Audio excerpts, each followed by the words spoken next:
Hi, this is Kelly Coldwell on Those Were the Days. And today I have a couple of special guests with me. Russ Coldwell, who happens to be my dad, so this is going to be very interesting for me, and Erwin Red Keirle. And I want to welcome you to our program today. And first of all, I'd like to start with Dad if I could. And Dad, maybe you could start off a little bit and tell us a little bit about Grandma and Grandpa, about John and Jane, and their coming to Montana and where they came from. Well, my dad was born in Texas, and when he was his mother died when he was just a baby, and an uncle of his then took him to raise over in Oklahoma, and then he left there along when he was about 17 and headed for Montana. He came out to Miles City, he said it was in December, and he thought he had a lot of clothes for Montana weather. And he took a stage from Miles City to Equalaca, and he said by the time they got to Mezpah, he was froze to death, or would have. And a woman in the stage station gave him an overcoat and some overshoes to wear on to Equalaca, and then he sent him back with the stage driver. And then he worked there for the Hunters and Anderson and the Emersons till I think it was an Anderson that started him up in the sheep business, and that would have been about 1905. He came there in Miles City in either 97 or 98, and then in 1906 he went back to Arkansas and gathered my mother up. He must have. Where did he meet her in the first place? Well, when he was with this uncle in Oklahoma, it was right on the Oklahoma and Arkansas border. And somewhere he got messed up with her somewhere, and anyway, he went back and they got married in June in 1906, or July of 1906, and they came to Webo then, and he'd had old Charlie Atkinson build the 2 rooms of this old house out here, and that's what they came to. We come down in a buggy from Webo to there, and there wasn't any baker. And that was where they started out. Isn't that old house is still out there, isn't it? That first 2 rooms is sort of there. It's kind of just a little shed, but... Well, the old part of the house, it was what was the front room and the kitchen, is there, only somebody, you can't see it from the road now, but somebody took the east end out of it and tried to make a garage out of it. Oh.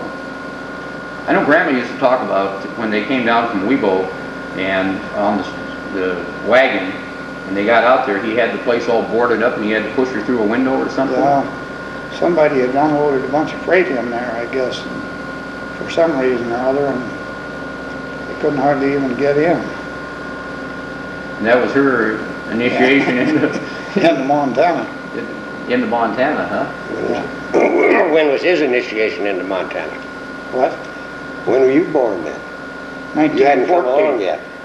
Well, John, my oldest brother, was born in 1907, and Bob in 1908, and then I come along in 1914. And then Walt was born down in South Dakota. After we went down there after the country all homesteaded up out here, he took a lease on the Indian reservation down in South Dakota for 5 years. And we was down there from 1917 till 1922, and then he came back up here. And from there on we was... Old home place? Yeah. That place in South Dakota, that was kind of a dugout, wasn't it? Or? Yeah, it was just kind of a dugout deal, and it was long as near as I remember it. I was only about, well, I'd been 7 years old when I left there and come back here. I remember the thing kind of seemed to me like it was long. They dug it in the bank, and it was all logs along the front of it, and dirt on top, I guess. Well, did Grandpa raise sheep then down in South Dakota? Yeah, he had sheep and some cattle too. He didn't farm much, did he? No. I don't remember him farming any down there. Cut hay. Well, Red, how do you end up here in this country? How about your dad, and How did you end up here in the Fallon County area? Well, my mother's folks come from Norway. They come over here on a boat. My dad's folks, one of them his mother come from France, and Dad come from Ireland, so I'm a Duke's mixture too. Mm-hmm. But they homesteaded, actually, just north of Baker, right out where Matters are, is where the old man Helen homesteaded. And Crawfords were out in that country too, and there's 3 Crawford boys. There's Omer and Gus and Art Crawford, and then there was a bunch of the Helens family, Elmer and Henry and Bertha, and there was a slug of them all the way through. Well, anyhow, my mother married Omer Crawford, and then Bertha Helen married Gus Crawford, so there's a double cousin running through there. And they homesteaded down in about 50 miles south of Baker is where they got theirs, and that's where I know my mother said she rode to town horseback in December to have me, so she come quite a long ways on horseback. And then I was born in Baker, of course, and then my sister come a year or so later, and remember we come in a buggy, she said, with her. And then I guess my old man was a rodeo fan and whatnot. I remember he wasn't there that one winter for a while, and we were living on boiled wheat and had a rabbit in the basement. But when we caught it, we couldn't eat it, so we let it go. We couldn't eat the old rabbit. Then the old man Crawford come over and brought us food. Mother was feeding hay off of the straw off of the roofs to the cows. And anyhow, the old man left the country, I guess, and Mom moved to town. And she worked for Mary Blake in that old Granger's Cafe, was where she worked at. And us kids stayed with sergeants down across the track. And then about the next thing I remember, she was going with my dad, Keirle. I mean, and she married him anyhow, and from then on, us kids ate pretty good. I can imagine that was eating just boiled grain and whatever you can get, huh? I still like it. I still like that old boiled wheat. I still even cook it up. Well, didn't at one time you live in one of those little houses down behind the old Quinzer garage there and stuff? Yeah, that's where we lived when she married Eve. Uh-huh. He had the livery stable there, and then he started the Ford garage, and then he built the Penny building and Chevy garage. Yeah, we lived right there where Francis Beck lives now, that same old house there. Because there was 2 other houses there. Old Tom Lane lived in one. He was an old bootlegger. And we used to steal little stuff underneath his step. I remember when we were kids and they caught us. We'd sell it to Clyde Beck. But all my life I just loved horses and whatnot, and I had me a little horse named Queenie that we got in the fall. They'd round up and bring them in. They'd give us kids horses. But I tell you, you go on all through school, it was quite a deal. And I mean, in the summers, I used to get to go out, and Russell and I herded sheep together out there in the good old prairie south of Baker. He had, I think once a week, he'd ride over and see his girlfriend every night, leave me out there all by myself. But he married the girlfriend, so he did a pretty good job there. Well, I know you guys were together as kids out there, right? Oh, yeah. Him and I lived out in the sheep wagon. How were those days? I remember Red, he was always a big hand for having a 6-shooter on his hip all the time. He always had his 6-shooter. He might tell him how you was quick draw McGraw and cut your foot. Well, that was on a horse.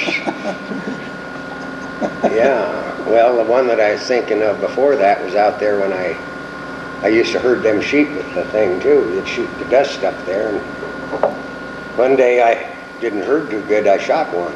The old man come out with a marker, a black one, I think, and he noticed that was going the first time. I'd buried it, but we had to tell him there the sheep was. Yeah, that other one happened out north of Baker. I'd come back. I just got out of high school, and we was always riding bucking steers. We used to go out to Peck's on Sunday when they weren't home, and we'd ride their steers, you know, and stuff like that till they'd catch us. Well, anyhow, I went out there and I brought back a couple guys from Minneapolis and was riding bucking horses out there in the corral. I even got the pictures out here to show you. That one old horse, we had 2 cameras. I even got thrown off of him twice, it shows me in the picture, but we finally rode him. And then we strapped our 6-shooters on again, was going out hunting coyotes, and somebody took a shot. And I had a .45 automatic on that day that my uncle had given me. And I'd never used an automatic, I'd all had a single action Colt. Well, anyhow, when that horse went up in the air, I just kept going. When I hit the ground, I heard my old foot get kicked, or I thought it was. And I looked down and I said, I think he broke my foot. And I looked, my God, there's a hole right through the boot and right out of the bottom of my foot. We was 20 miles from old Gus's place, and so Kid Crawford roped him. I rode that darn horse back 20 miles to Crawford's and then come into town. This was old Tarbox run a gadget through my foot. That laid me up for a while. You shot yourself in the foot. Yeah, and I still don't know to this day how, because when I hit the ground, the gun must have went off, and it just shot a hole right through. Yeah, from there I decided to go to college, I guess, and I spent a year in Missoula, which I didn't enjoy. I loved this country. And then the folks moved to Minneapolis, and I was down there. I went to Minneapolis Business College there. I went into beauty school where my sister was, seen all those pretty girls. So when I got out of the business college, that's where I ended up in the beauty business, and I was over there, and then I got a job at Mendel Kane's. It's a real good shop in Minneapolis, and I worked there until the war broke out. And I married a girl there in the beauty shop. And wages were sure something in those days. Remember what we got out here? $1 a day was good wages, board and room. And there, the highest that I made down there, we had $15 a week. Got married making $15 a week. Of course, the wife was working for $15 a week too. But I mean, it was awful. When the war broke out then, they advertised in the Richmond shipyards that they were wanting welders. And so her and I just quit our job. We had enough money to get out there, and we went out there and got a job in the shipyards till the war broke out. Mm-hmm. Or, I mean, it broke out already. He was working in Richmond. And then the draft come up, and I ended up going into the service for 3 years, which was a very poor thing to be in, I think. At least I didn't like it, any part of it, any time. I got to swim and I swam back. We hit islands all the time. We hit them all. I ended up on Guam in joint communications and decoding messages and teletype and stuff like that. They just ringed you in. You couldn't get out of where we were. And there was girls on the island, but we never seen any. For 2 years over there, I never seen a girl. You know, an old married man, that's pretty hard on it. Being in the beauty shop business, quite a contrast, huh? It was.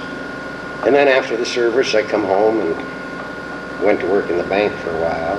And then I bought the Chevy garage and was in it. And I was glad. I was in there 10 years, I guess, in the garage. And I was mayor for 10 years in Baker, too. That was an interesting experience. How'd you like that job?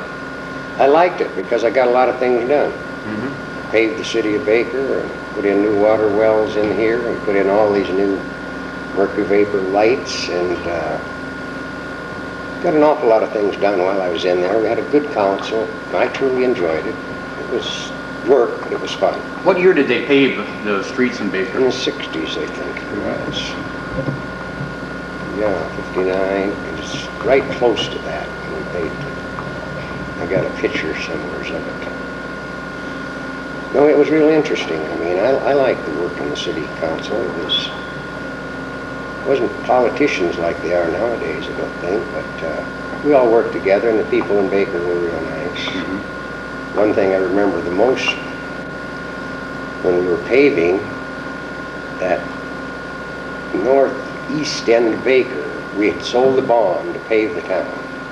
And that whole group down there decided they didn't want to go in. That was the Stanhope edition? No, Stanhope was out further. This was across the tracks. Oh, okay. Yeah, right across the tracks down there. They all come up to the council meeting, a whole 2 blocks, and they wanted out. And you know, we told them that it was faced, you know, on a bond issue that if they got out, they couldn't get back in. But as long as there was 100% of them in that bunch wanted out, we let them get out of it. We paved the town, and they got to look at what it was, and then they wanted in. And of course, we'd already sold the bond issue, and we couldn't get them in. But here they were mad at us for putting them in. And then we let them out. They was real happy. We was a bunch of good guys till they seen the paving. Then they come up and they were mad at us and said, well, why didn't you make us stay in? Now that shows you how people are. Can't win for losing, huh? No, you can't. But anyhow, after I got out of the garage 30 years ago, I moved out to the good old ranch. And I've been enjoying myself out there ever since. You're out north now, though. Yeah, I'm out there. And truly enjoy it. And now Bonnie, you were married to Bonnie. Yeah, I got married. My wife died. Irene died here in 60, I guess, back then there. She died of cancer. And a year or two later, then I married Bonzi. And couldn't find a better woman. She's a pretty wonderful woman. She's still out there working hard. I'm out there helping her whenever she needs me for anything or whatnot. And I give her a big tractor and a dozer to use all winter when the snow's bad. She can run it better than most men. She's quite a sheep woman. I found out I didn't know much about sheep, although I'd heard her. I said, that little woman really knows sheep. Yeah, we spent 10 to 12 years together. And we separated because I was north and she was south. We both got a ranch about the same size. And neither one of us had moved to the other's ranch, so we were about living in two different ranches and living in town with the kids. But then when the kids got out of college or got out of school, I moved north and she moved south, and we sold the house to Clarence Shell that I had here in town. But you can't beat the ranch, and you can't make no money out of it, but you can't beat it if you like it. Well, now, Dad, I know you've always enjoyed being around the sheep and the cattle and the ranch life, right? I was just thinking, when Red was talking about these wages, back in '34, I worked for, well, his dad, Eve Keirle. I was getting $45 a month. And I thought, boy, I'm really making money. That was about $15 more than anybody else was getting. Think about Red and these pistols. He had a pistol on every morning when we left the sheep wagon, and we'd go out and he'd take that darn pistol and see how close he could come to me without shooting me. And after a while I got kind of tired of that. One morning when we left camp, everybody had an old 30 rifle around the sheep wagons or something. So I told Red, I'm going to take the rifle along this morning. We might see a coyote. And we got up where the sheep was and got off our horses and kind of laid down, and I took the gun out so the horse wouldn't roll on it or something. And Red got all placed with his magazine. I took his 30-30 and laid a bullet in just as close to him as I could. Almost right through it. Paperback book I had. Somehow or another, I never had another shot at me with that pistol. That was the end of that. That was the end of that. At each other. It's amazing you both lived through it. Well, we both knew how to handle guns, so we didn't shoot each other. But sometimes you get kind of foolish when you're out there. Yeah, I always wanted to pack a 6-shooter. I packed one till I got out of this town, I guess. Still do. Well, out there in the sheep wagon country then, Dad, Red mentioned you used to kind of abandon him on a Friday or Saturday night and go wandering off to find Mom, huh? Oh, well, yeah. He sure did. Where'd you run across her at? Well, I knew her before that. I'd met her here, run into her here in town, but she was working out there at old Ing Norman's. And there's nothing there now. There's about a mile east of where the old Webster store was, where you turn up there on the 101 road. There's just a tree there now is all there is. But I could cut across up through there. It was probably 8-10 miles, I don't know. But I could be back by daylight easy enough, if I hurried. Well then, now you and Mom were married in 1935, and that was out at the homestead place out here, wasn't it? And then I was working up north of Shelby in the Sweetgrass Hills then. We stayed up there that summer, and then I came back and I worked around here for a week or two, and I got a chance to go to Fort Peck. Everybody was going to Fort Peck that summer. And I went up there, and I wasn't there but about a week, I guess, and my dad came up and wanted me to come back and go to work for him. So I come back here, and he had that place out here on Deep Creek. And so we lived there for about 7 years. I worked for him, I don't know, 3 or 4 years, and then by that time I was off on my own. And then we left that place for about a year and went over and bought the old John Long place. And then I sold that to Bill Freed. And about that time, you remember how it was, Red, you couldn't get any help, you couldn't get nothing. So I sold out in the sheep business, and I got a chance to go to work up at Deer Lodge for that sheep outfit up there, the Deer Lodge Farms, in 44. I worked with them about a year and a half, and that wasn't getting much of anywhere. And I got a chance to go to work for the railroad. I put in about 4 years firing there on the railroad till the diesels come in, and the boys began to come back from the service that had a lot more seniority than I did, and they couldn't hold nothing. So then we came back here, and I guess I worked for Moline for about 4 years around here, and put in about 6 or 7 in the oil field. Then I got a chance to go to work for the state and as a brand inspector, and that's where I wound up. As a brand inspector? Yeah, I worked, when I first went, they sent me down to Chicago for the first fall. I don't know whether you remember that or not. I sure do. Yes. And I worked that fall down there, and then the next spring, they sent me to Havre. And I was up there them 3 years. And then they put me to Glasgow, and that was where we finished her up, about 17 years in Glasgow. Now back when you were working for Moline, that would have been the late 40s, and yeah, I went to work for him in the summer of 48. And you had delivered rural? Yeah, I drove a whole delivery truck around here. I know you were telling me about one time about this guy up around the Weebo area. The guy that what was the deal? He didn't trust anybody? Well, he didn't really believe in letting any unload, you know, and not be there. He wanted to see how many gallons he got. So it was kind of a, when you was in a hurry in the summertime or spring, it was kind of a pain waiting for one of those guys to be home when you had to be somewhere else too. Anyway, that day I got out there and he was stuck up in the field with both tractors. And I went up there to see the old boy, and so I tied on to him, and with this truck I was out far enough I could pull this one tractor out, and I got him out of there, and he says the worst damn stuck it I ever was.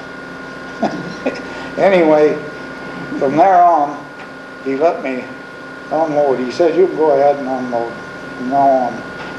That was the end of that, looking him up. Well, you and Toad had that Carter station too, where J&A Minishore is now.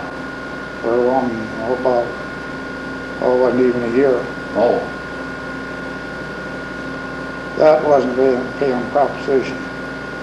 There was a lot of jobs weren't paying propositions. I mean, of all the different jobs a person had during those tough times. When I was in Minneapolis, I worked on a telephone calling people all over selling furnace cleaning jobs, and then the fellas would go out and clean the furnaces, and I think we got $15 a week for that. And then I sold Singer sewing machines and vacuum cleaners down there, and I didn't even make $15 a week. It's unbelievable. But we lived easy. I mean, our hamburgers was a nickel, hot dogs were a nickel, coffee was a nickel. I think you'd get a good breakfast for 2 bits.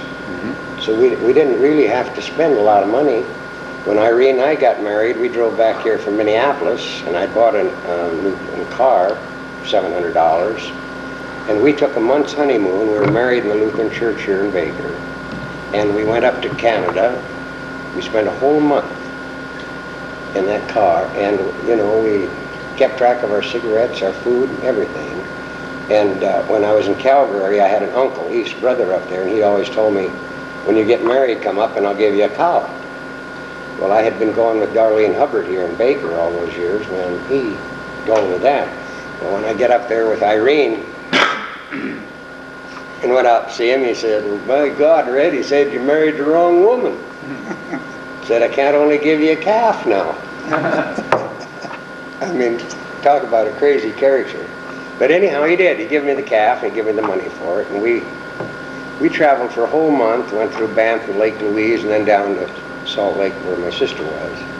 And I've got a diary of it, which is truly interesting. I've got a diary of most of my life. It's really interesting to go back and see how dumb I was on a lot of things. But with that, it didn't cost us, it was less than $300 to travel all those miles for one solid month on a honeymoon. What can you do on $300 anymore? No, you might get started. Yeah, that's about the truth. But this was gas and oil, cigarettes, everything. I mean, lock, stock, and barrel. And we went back to Minneapolis. So both of us went to work. No, I'll tell you, it's a lot of difference in what we did and what they do now. I remember Red when he lived as a kid there back of that, where the garage is now. And he come to school and he had this old Airedale dog, old Bob. And he had him, in the summertime, he had him on a little wagon. He'd hook him to that wagon, and boy, old Bob would take him to school.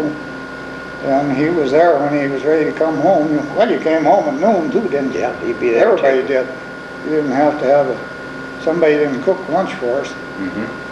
And in the winter, he had him on a sled.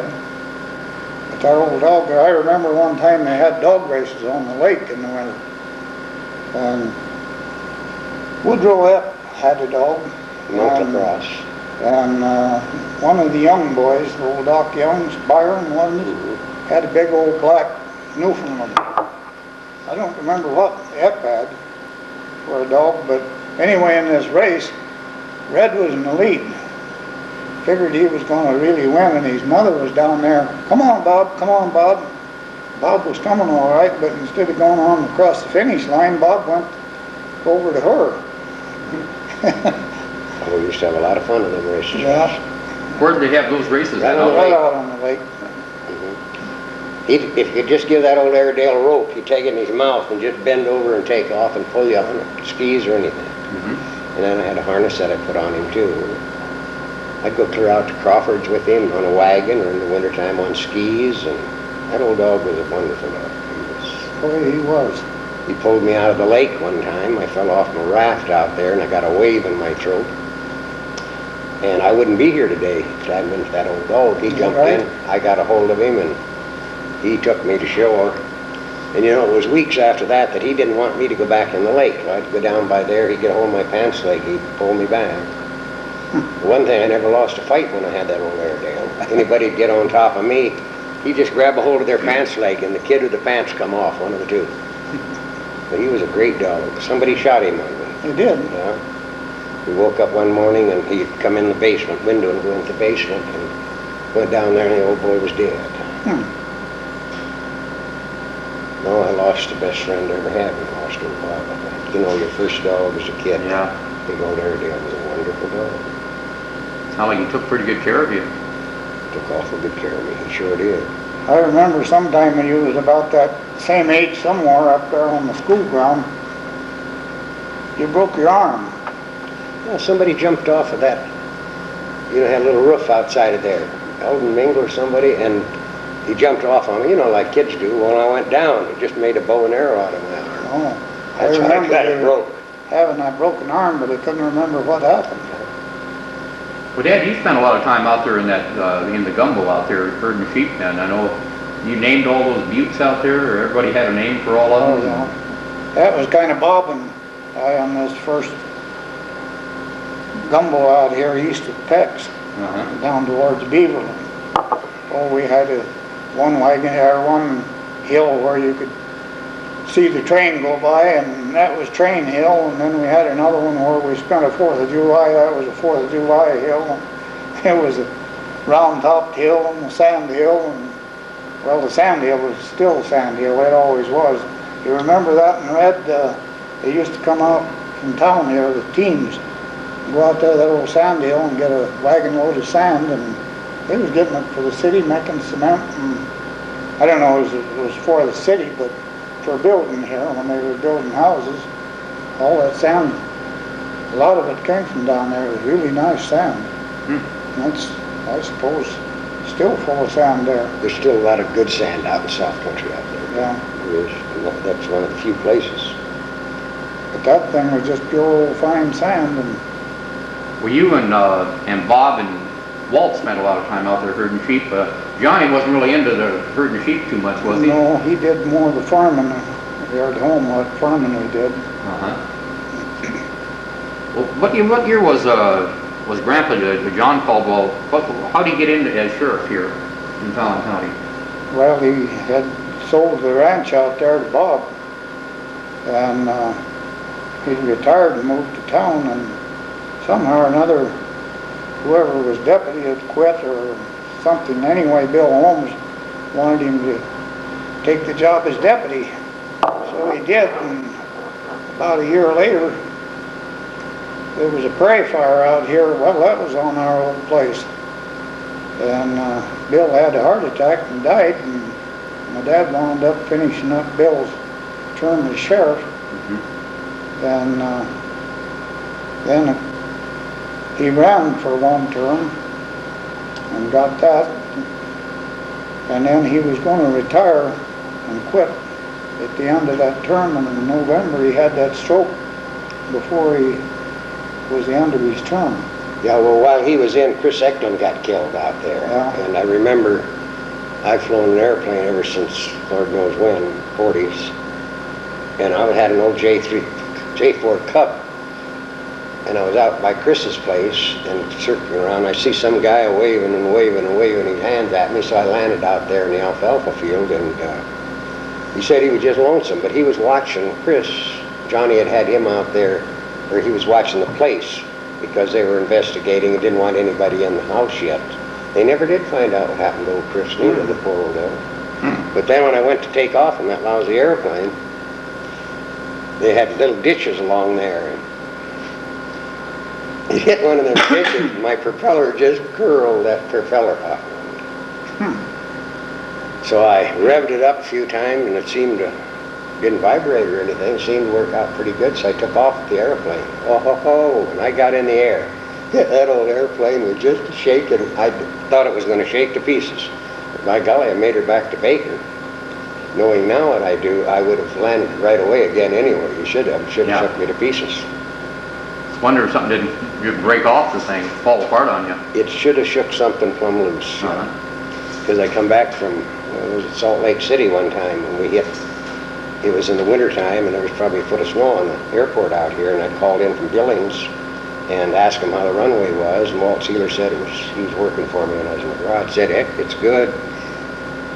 So I landed, and when I landed, it was about a foot of snow. Well, one of the cars had made a curve. Well, I landed, and I thank God I was on. When I was on, I knew I was in trouble. The snow was so deep, but my nose wheel caught in that one turn, flipped my airplane right upside down, and the gas was pouring out of that. If you've ever been upside down, you can't, nothing is right. You couldn't find the door latches to get out or unbuckle my belt. And I tell you, I sweat blood, you know, till I finally dropped out. Then I nearly broke my neck when my seatbelt come loose. And Dr. Hogerbone come running out to the airport, and he said, is anything the matter? And I had a big aerial. It went from my tail over, fire right in the throat, and flipped him right there on the thing, you know. I said, no casualties, Doc, just you.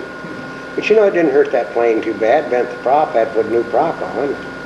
Broke one strut. We put that on, and then I flew it up to Billings the next day to get it fixed. Found out there was a spar busted too in it, but it didn't break off while I went to Billings anyhow. You do a lot of funny things.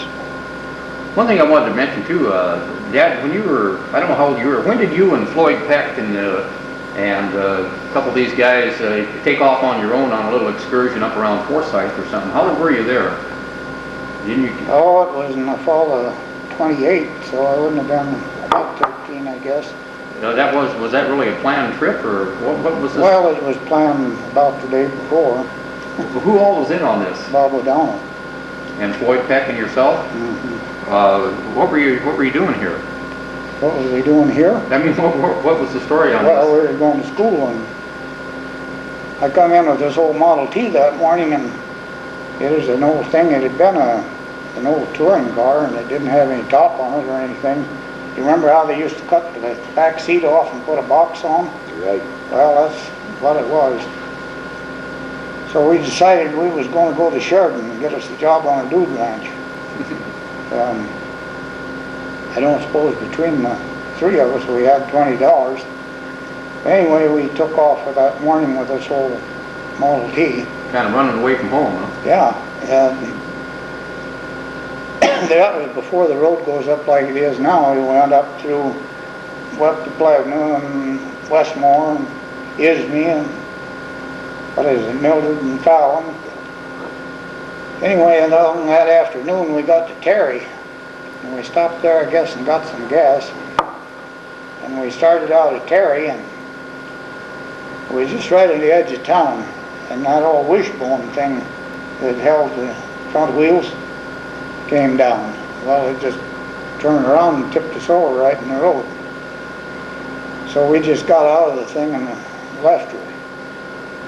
And we went back into town, and I don't know how they ever got it off the road.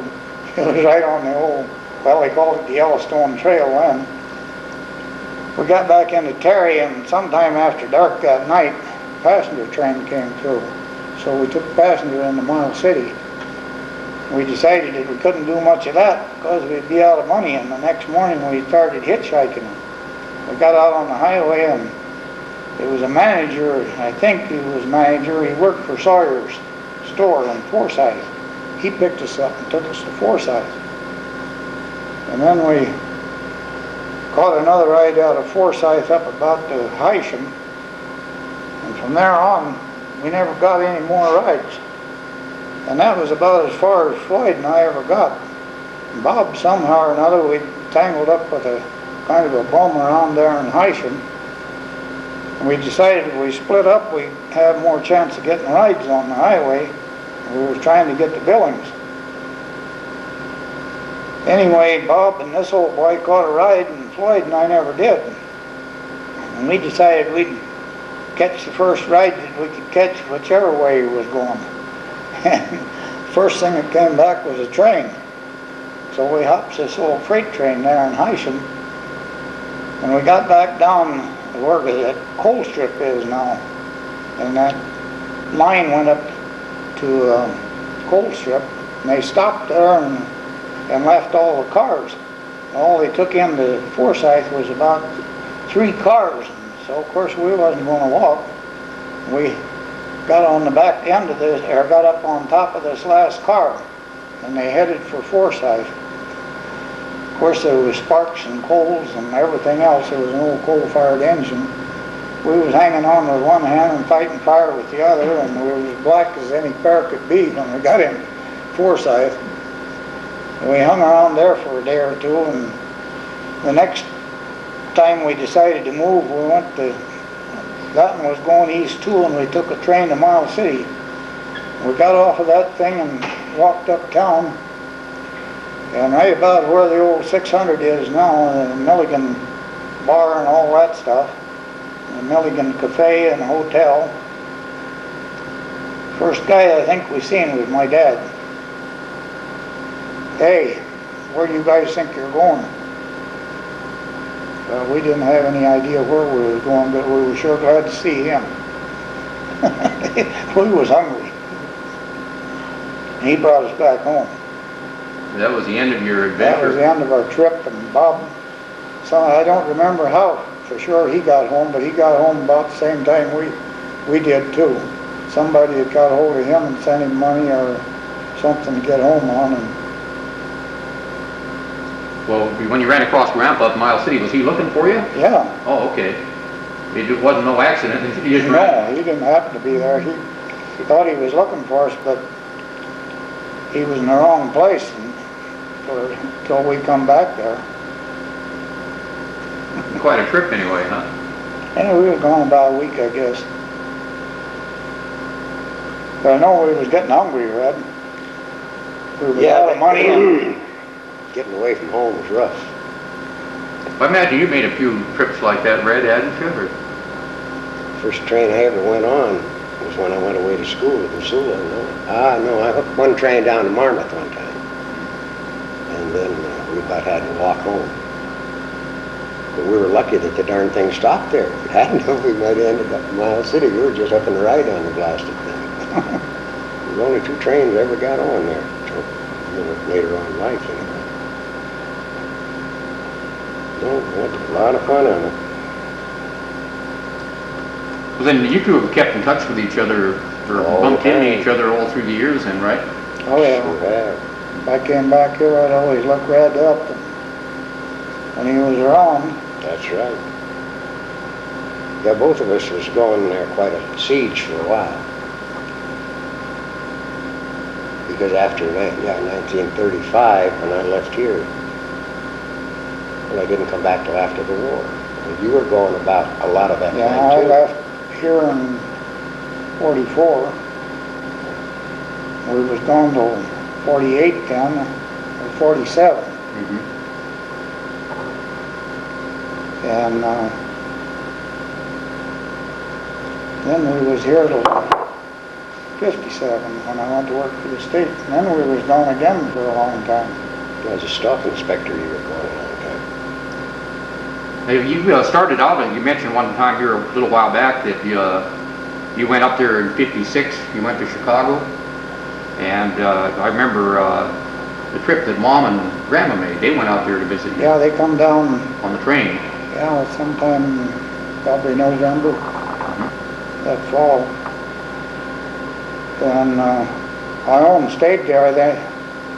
We went down with my mother to an aunt, a sister of hers, down in southern Illinois one weekend. My mother stayed there. And I only came back up to, I had to be back in Chicago Monday morning, and I guess we came back Sunday afternoon. And I was working there in the stockyards. That was quite an experience too, Red.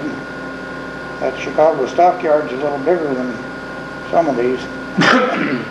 You about needed a saddle horse or a motorcycle to get around that thing in. Well, why was it they sent a Montana brand inspector to the yards in Chicago to train? Well, we were supposed to inspect any cattle that came in from the Brandon area states, and that was Montana, North Dakota, and everything west of the river in South Dakota, and the western part of Nebraska, and all of Wyoming. So anything that came into Chicago from any of that, we had to inspect. Down there, the same as they do here. What, do you have an apartment living down there? No, I had an old sleeping room. They ate in the hotels, or restaurants. Those duty 30s, when they shipped cattle out of here, the government would buy them $20 a head if you load them. And then we shipped out a load down, took down to Sioux City, and thought that would pay out. We didn't even get the freight. We had, it cost us money to ship the cattle down to sell them, which is unbelievable. Yeah. Things could get that low. Because the government paid us $20 a head, right? I don't know what they did with them. They tell about somebody shipping some, and the commission outfit wrote them and told them they owed more money. He said, well, I haven't got any money, but I can send you some more cattle. Cost you money to sell your cows. It's the truth of it. You wouldn't believe things could get so ungodly.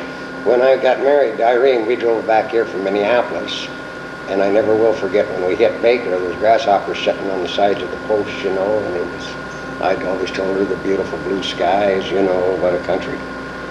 She said it was the a-hole of the earth. That's the way she expressed it when she got here. But she did learn to love Montana. We was married in that little Lutheran church here in Baker. And I think I spent my first, we went to Miles City then after we got married for the night. And they had a convention up there, and you couldn't get a room anywhere except down on the railroad in that awful end of town. You don't think anybody spent his first wedding night like we did. The drunks would fall into the door and hollering and screaming, and we were scared to death. Thank God I still had my gun under my pillow, Russell, as usual, but that was the awfulest night I think that woman ever spent, you know. Where was she from? Minneapolis. Oh, okay. She was a beautician in the beauty shop too. That was one terrible night, I'll tell you, for your first wedding night especially, and it was awful. She didn't really wonder if she ever stayed in Montana, but she did like it. She liked it here. She loved this country. That was right in the beginning of the Depression there, or in the middle of it anyway. Yeah, it was, right? Just kind of on the tail ends of it, I guess. Well, you mentioned the cattle going out toward the Chicago and shipping them. What about the sheep out there? How do you market those sheep? Were they worth anything? Well, and I remember there in '34, the government was buying them, but they didn't want the sheep. All they wanted was the hide. And whoever had these sheep and wanted to get rid of them, or had to get rid of them, they killed these sheep and brought the hide and turned them into somebody, and they got $2 a hide. I remember Eve had those sheep, and the young ones, he turned loose that fall to old John Duffield. He took them on shares or did something, I don't know what kind of a deal they had. And he had Leroy Kate, and there was a guy by the name of Martin Albert that stayed around with moss grips. Yeah, I remember moss grips. Well, anyway, he brought them out there, and they stayed in I guess it was a camp wagon there. And every morning I'd cut off about 50 head out of this bunch of old ewes, and they'd kill them and skin them. And there was a lot of old potholes down along the creek there, and they had an old truck, and they'd haul these skinned ones down there and throw them in these holes. And it got down to where there was about 100 head left, and he decided to bring them to town, and he told me to bring them into the stockyards here, and he gave them to anybody that wanted to come and get them to eat. All he wanted back was the hide. So that wound up my sheep herding. That was the end of it. That was the end of my sheep herding. Then he took me back down there, and he had that old Butler Ranch down there on the river. Marmouth, yeah. Below Marmouth. And he still had a few cows left that had never been gathered up out there around in the pretty buttes. And so I rode there for a week or two, gathering up what I could find of cows, and took them into Marmouth, and I don't know what happened. I guess the government took them or something happened to them. Well, he shipped quite a bunch of them then to Spencer, Iowa, Lake Okoboji down there. Oh. That one summer. Then he shipped me down there. I'd never been in that country before. And I just stayed out at the ranch where he had the cattle at down there that summer. And I learned about corn and things. But that's quite a country. You know, corn that you could walk in. Out here we didn't even have corn. Yeah. But I enjoyed the summer down there. They had that beautiful lake that we could, you know, swim on and things on weekends and everything. It was quite a trip down there. So I learned quite a little down there. But as I remember, we just stayed in the bunkhouse, took our baths in the water tank. They didn't have much facilities for us in them days. Well, out there in the Gumbo, when you were herding sheep out there, you stay out there all the time. I imagine any old water hole looked pretty good too, did it? There wasn't many. Or there wasn't any out there. There wasn't any. It might be some knee deep. We carried in the water. You wouldn't have swam in it, and the alkali would have took care of it. You wouldn't have been bothered with dandruff, I don't think, if you wanted to took into one of those alkali mud holes. Well, Brad, you had the Chevy garage. I remember when I was a kid, the Chevy garage down there in the good old business community. How do you enjoy that life? It was fine. When I took over the Chevy garage in 49 or something, you could have bought any car for me for $1,400 or a truck or anything else. I mean, it wasn't too bad selling cars in them days. I mean, we had 6-cylinder cars, and the price was right. Most people could, you know, buy a car. Buy a car for $700, even a car, you buy it for $700. But boy, Well, they went up now to 15,000 whatnot. I'm glad I'm out of the garage business.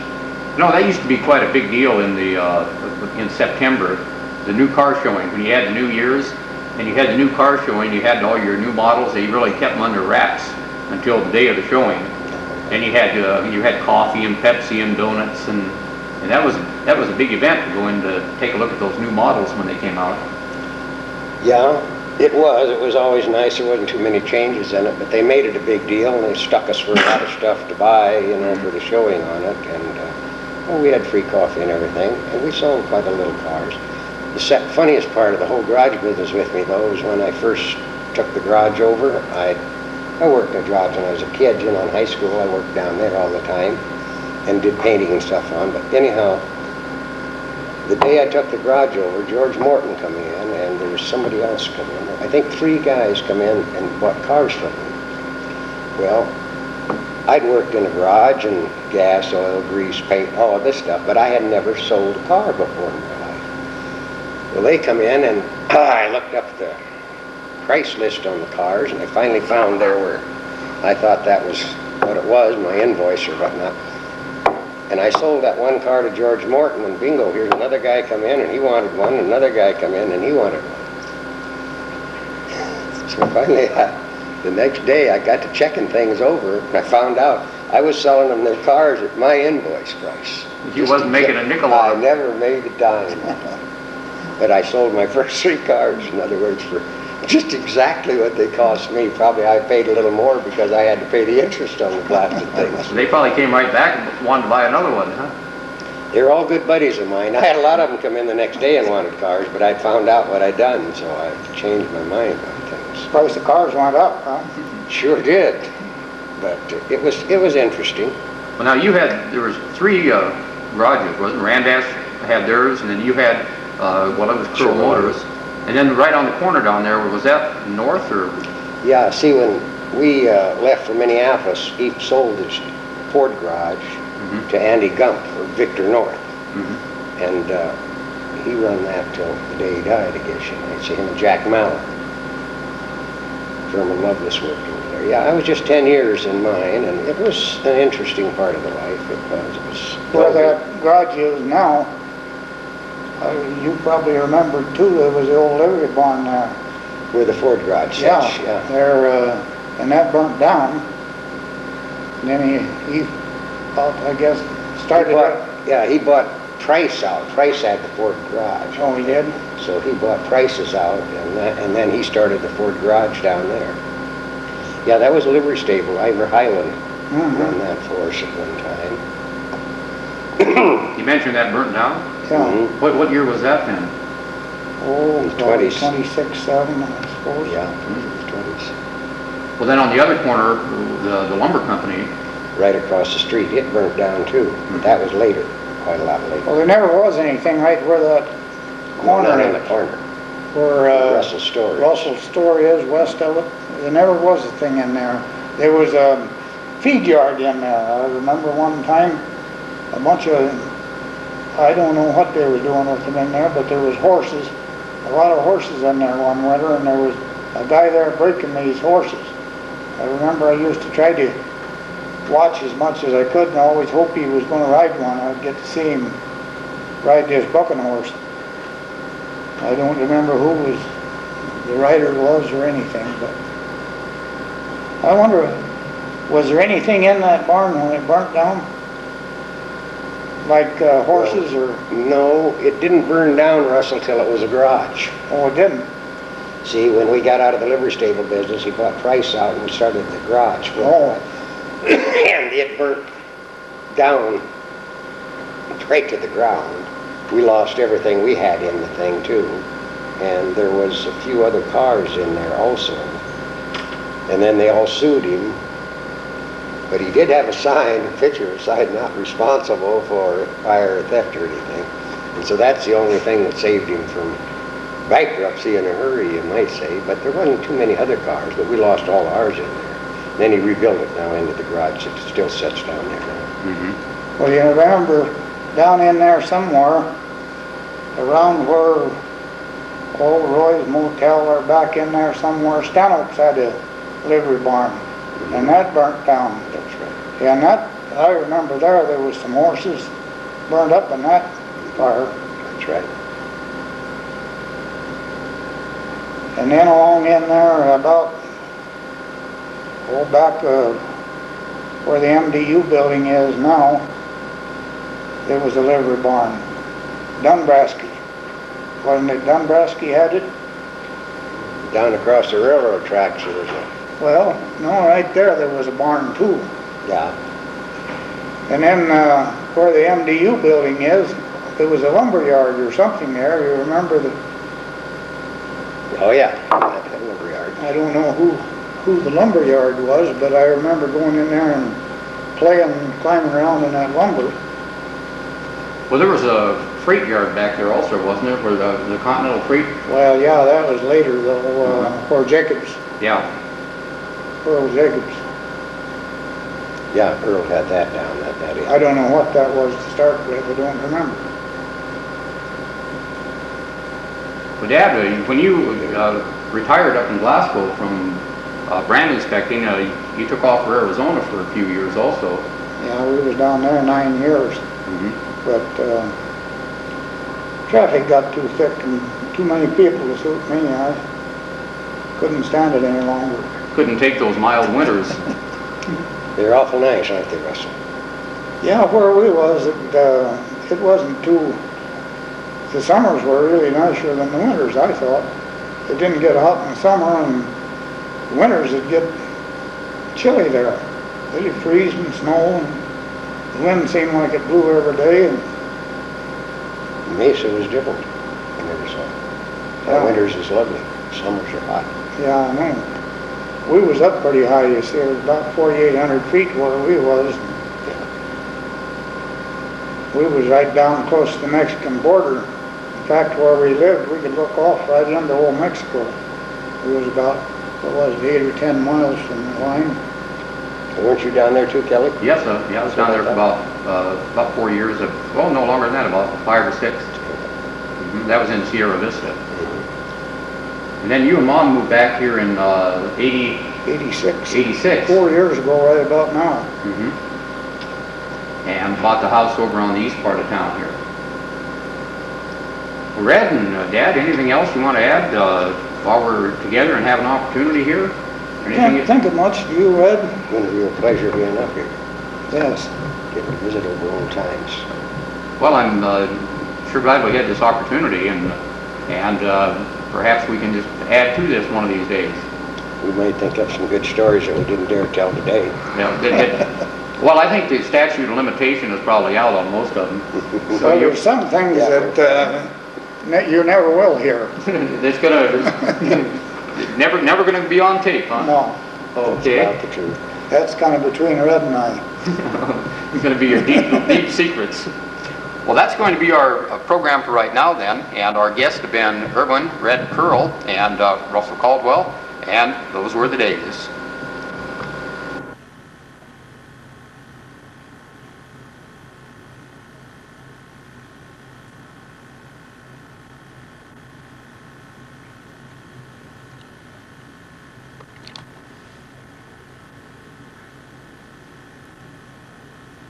Room recess.